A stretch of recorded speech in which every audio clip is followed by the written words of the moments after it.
Good morning, everybody, and welcome to this meeting of the Board of NHS England.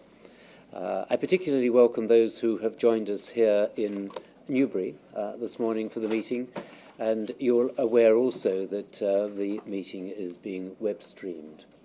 It's a meeting that we hold in public, but it's not a public meeting. This is a business meeting of the Board, and I should just assure you that we do our business wholly committed to the principles of openness and transparency, because we believe it's right that the people of England should see how decisions are taken about this extraordinarily valuable social institution, the NHS, and the way in which we determine the allocation of resources of the £96 billion budget that's entrusted to us across the provision of services to the population of England.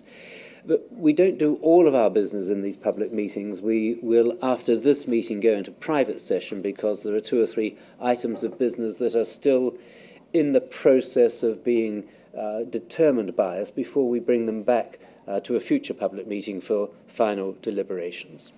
Also, yesterday, as is commonly the case with all of our meetings, we all come together with our sleeves rolled up in a so-called development session and think through some major issues for future development of strategy, future development of policy. So, for example, yesterday we had a briefing session around some particular aspects of direct commissioning, for example, in relation to offender health and the health and justice relationship, and in relation to military health and the services that we provide to the armed forces. We also had a valuable session yesterday on one of the key areas for future development by us, which is around mental health and parity of esteem. The parity of esteem that we're committed to developing between recognition of mental health and physical health.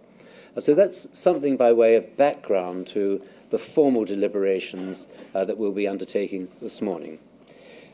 Let me just do 1 or 2 domestic comments, first of all, to note that there is no fire alarm test planned this morning, so that if there is an alarm, our staff will ensure that everybody is safely escorted from the premises. So let me then move formally into the business of the meeting. And first to record apologies for absence. I have, sadly, apologies this morning from Rosamond Roughton and Naguib Kiraj and Bill McCarthy, all 3 of whom were with us yesterday, but also from Moira Gibb, who is currently abroad. Then I would like to ask any members of the board whether there are any declarations of interest in any particular matters on the agenda today. There is, of course, a statutory register of declarations of interest, which is our standing register, but if anybody has any particular interests that are arising today, I would ask for those to be reported now. No, we have not. We then take next the minutes of the last meeting. Can I take those as a fair and accurate record? May I then make a report on one item, and that is on the appointment of a new chief executive to NHS England. The board are aware that at an occasion many months ago we received, with regret, a report from our existing chief executive of his intention to retire with effect from the 1st of April 2014. We launched a search for a successor to the chief executive. That was a search in which we engaged headhunters to work with us and for us. We undertook a rigorous appraisal of potential candidates, not from within the NHS solely and not from within the UK solely, but a global search. And as a consequence of that process, we were delighted to announce 2 weeks ago the appointment of Simon Stevens to be the Chief Executive of NHS England with effect from 1st of April 2014. The statutory arrangement for this, by the way, is that the appointment is made by the non-executive members of NHS England. That is, those of us who do not hold an executive position within the organisation, and that it requires the consent of the Secretary of State for Health. So I'm pleased to report this morning that that consent has been received, and that subject to any final details surrounding the appointment, we look forward to welcoming Simon Stevens in taking up the post with effect from next year. I think two things remain to be said. The first is that an organisation can only ever have one chief executive at a time, and until the 1st of April 2014, David Nicholson remains the chief executive of the organisation.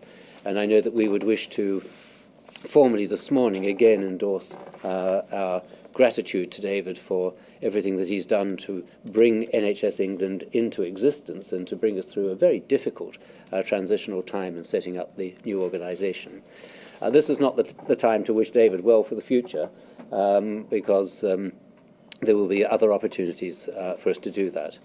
But that secondly, David and the rest of us will be working closely behind the scenes with Simon Stevens over the coming months to ensure that the transition is as smooth as possible, and that his leadership starts from the 1st of April with the full backing of the board and with a full and developed understanding of the challenges that lie ahead of us.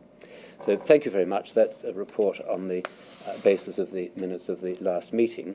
I'd like to turn now to the Chief Executive's report, item 3 on the agenda. David, over to you. Thanks, Chair. You've seen a copy of the report. I particularly want to concentrate on one issue in the report at the moment, and that is the issue of strategy, the issue of this effect that's facing us now about how can we create sustainable NHS going forward into the medium term, which is capable of delivering our objectives of universal coverage, free at the point of use, but within a constrained financial envelope. And we've reported before the detailed work that NHS England has been done on this, and this is a kind of a unique position, I think, for us as an organisation. In a sense, we were created to give this opportunity to think medium and long term about the NHS, irrespective of the electoral timetables or whatever. As an independent board, thinking with our colleagues across the NHS and social care system, how can we develop and sustain the NHS going forward? Hence the development of the call for action. Huge amounts of work are going on around all of that, around the country, people are having discussions. There has been a series of national conferences and debates about the future of the NHS. We're working very closely with the other arm's length bodies, Monitor, the National Health Service Trust Development Authority, CQC and others, to ensure that we have a connected position across the whole of the country. So that is going on. In a sense, where all of this ends up is a series of local plans which identify what the NHS social care system in individual areas will look like in 5 years' time, but also particularly for the next 2 years in detail with financial and operational plans which show how locally people are going to improve outcomes for patients and at the same time live within their financial. So that's a really kind of important thing. We're not here planning to produce some great big national tome which sets out an NHS strategy or anything of that nature. We believe the NHS is local, and that's where it should be done. But there are some interventions that we as a board, we as NHS England need to make during that period, and we're starting to see those come to fruition. The first one is that we said we would produce a strategy for urgent and emergency care, and that is due to be published, that Bruce has been leading, and that will be published later this month. Bruce will undoubtedly talk about that later in the board. But a really important and radical plan for changes in urgent and emergency care. We're also planning to do a significant amount of work on what we would describe as any town CCG. What we want to do is to pose the question: if we implemented all of the really significant improvements for outcomes for patients in one place at the same time, what would the impact be on the finances and services in an average CCG? We think that will be a really useful and practical way of turning some of the more broader ideas people have got about change into some specifics for a local population. And that work is ongoing, and we plan to publish that soon.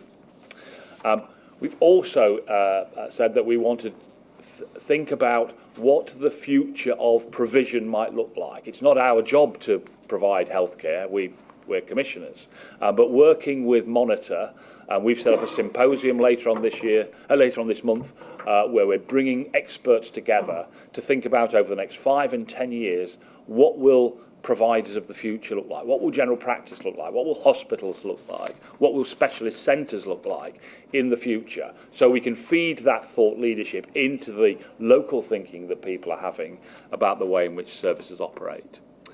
We also plan to make an intervention around the power and ability of information technology, both to save money, improve outcomes, but also empower patients. And we commissioned some work to finish in March, which is going to set out what investments are required in information technology, but more importantly, what are the benefits, both financially and outcome terms, to make that happen. And finally, we've commissioned some work around what is the monetary value, what are the benefits to the financial position of the NHS by giving patients more power and responsibility for their own health and their own health care. We think if you do that, you can develop a mechanism where people can start to think about how can they invest in that to make it a reality. So these, I think, are important interventions, as well as the work that we need to do on specialised commissioning and primary care, which we've commissioned as well. We think when you add all of that together, that is a really powerful way of supporting and helping local CCGs and local organisations develop their plans for the future. Good. Thank you very much. Do you want to say anything about the mandate? Oh, sorry, yes. In kind of immediate time, so that's about the kind of medium term. In the short term, we've been engaged with the government, the department, around the development of the refreshed mandate. I think we're going very, very close. I think in my report, I was hoping it was going to be published today or tomorrow. So, certainly, it's probably going to take a little bit longer than that, not much longer. We hope in future this process will be significantly streamlined. But just to reiterate to the board, one of the key issues for us is the affordability of the mandate and what happens. So we need to absolutely clear and transparent about what the financial consequences are for any of the things that we do in these circumstances, to be absolutely clear both with government and the public around how much money there is and what we can actually deliver for it. Well, thank you very much, David. Any observations on the Chief Executive's report? Victor. When you were talking about bringing people together to talk about the future services, I'm assuming that you mean people from out. When you talk about the expert, you're talking about people from outside the NHS, sort of the usual family of This is for you're talking about the provider. That bit. Yes. There are people from outside the NHS Good. As well as inside the NHS and internationally. Good. To kind of feed into the thought leadership around what the provision of the future might look like. Yes. Okay. Yeah. Great. Thank you very much, David. I think on the mandate, we have reached a point now where we have, I think, something that is capable of being agreed with the department. The struggle has always been between trying to ensure that the mandate, which is a fundamental document around which we can base our future planning, is sufficiently visionary and forward-looking and picks up the themes that David's been referring to earlier in his presentation this morning, and isn't simply a shopping list of everything that government departments might wish to see imposed upon us. So the balance, I think, we've now got better than we might have thought possible at one stage. But the critical thing, as David has said, is still ensuring that the financial consequences of enhanced commitments in the mandate are fully picked up and appreciated. So I'm grateful for David and the team for ensuring that that is kept at the forefront of everybody's minds.